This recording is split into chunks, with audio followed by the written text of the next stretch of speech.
¿Cómo están? Una vez más, comenzaremos a estudiar las ciencias sociales en este espacio televisivo. Hoy continuaremos hablando de la historia como ciencia. Vimos en el programa anterior la importancia que tiene la historia como ciencia y también por qué es importante estudiarla.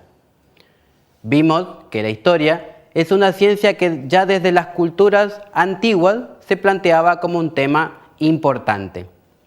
Conocimos a Heródoto y explicamos por qué es considerado el padre de la historia. Y finalmente nos detuvimos a reflexionar sobre la importancia de la historia en nuestra vida. En el programa de hoy veremos las distintas periodizaciones que tiene la historia, el criterio del por qué se la dividieron de esa manera y el objetivo primordial para esas divisiones. ¡Vamos!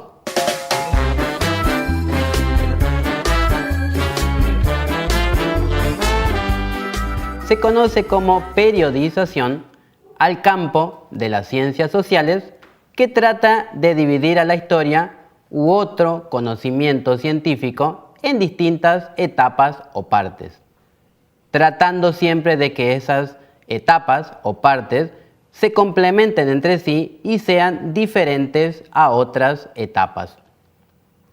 En historia, la periodización más amplia de los períodos se llama edades. Y la palabra época queda asignada a edades un poco más cortas o acotadas en el espacio. En el campo de la historia natural o geología también se utiliza la expresión eras geológicas, por ejemplo, aunque también se habla de era en el proceso histórico de la ciencia cronológica. No hay un acuerdo universal sobre la periodización de la historia, pero sí hay un consenso sobre la división de la historia de la civilización occidental. El problema de toda periodización surge al tratar de hacer coincidir en una fecha distintos lugares. La periodización resulta más difícil porque hay fenómenos que se originan en un espacio geográfico y tardan un poco más de tiempo en llegar a los lugares más alejados. La división de la historia siempre estuvo presente, pero sin embargo, en el siglo XVII, esa necesidad se va a hacer más urgente. Hacia el año 1685, un historiador llamado Cristóbal Celarius va a publicar un manual escolar y va a dividir a la historia en 3 edades: edad antigua, edad media y edad moderna. Los términos eran sencillos y abarcativos. Por esta causa, esa división de Celarius se va a generalizar y se va a popularizar. También con el tiempo se fueron agregando fechas, características y otras edades antes y después de esas 3 divisiones clásicas. Por ejemplo, quedó establecida una etapa llamada prehistoria, que va a comenzar desde los inicios de la humanidad hasta la aparición de la escritura. Esta prehistoria va a ser ubicada justamente antes de las edades históricas. La primera edad histórica va a ser la edad antigua, que va a comenzar con la aparición de la escritura más o menos en el 3000 a.C. hasta la caída del Imperio Romano de Occidente en el 476 después de Cristo. Luego seguirá la Edad Media, que va a comenzar con la caída de este Imperio Romano de Occidente en manos de los bárbaros hasta la caída del Imperio Romano de Oriente en 1453 en manos de los turcos.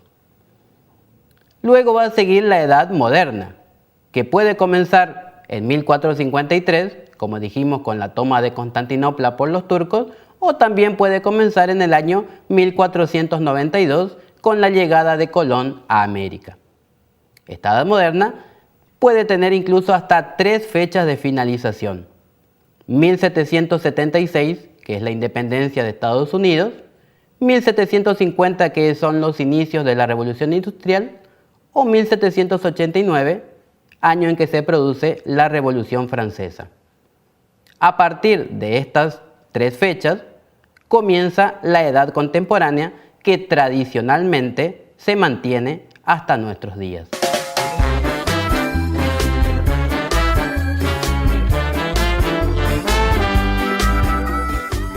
Vimos hoy la periodización de la historia, que se sucede en etapas en base a hechos muy importantes o trascendentes. Vimos también que Cristóbal Celarius fue el primero que lo utilizó a esta división de manera metódica, y esta división se hizo popular por ser abarcativo y universal, pero siempre teniendo en cuenta la civilización occidental.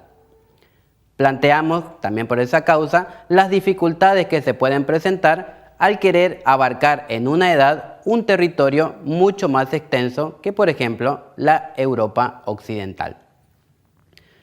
Vimos también que con el tiempo se fueron agregando edades y fechas importantes que pueden cortar en distintos lugares a la historia. De todas maneras, nos podemos preguntar en este momento ¿cuál es el fin de cortar a la historia si tenemos en cuenta que son hechos o sucesos que están encadenados y relacionados entre sí? La respuesta más válida es que dividirla de esa manera nos facilita a nosotros el estudio de la propia historia como ciencia. Ahora quiero dejarte una actividad y plantearte un doble desafío. Para esta actividad vas a necesitar papel, lápiz, un diccionario enciclopédico y un grupo de compañeros para poder debatir las conclusiones.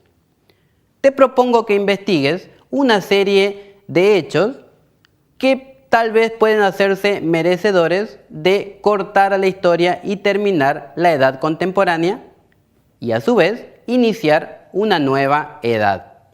Ten en cuenta dónde y cuándo se produjeron y si realmente, con fundamentos, se hacen merecedores de cortar a la historia y comenzar una nueva edad. Estos son los hechos: la llegada del hombre a la luna, la caída de la primera bomba atómica, el atentado a las Torres Gemelas, la caída del muro de Berlín, la invención del plástico y la aparición de la primera computadora personal. Espero que haya enriquecido un poco más tus conocimientos y nos vemos en el próximo programa.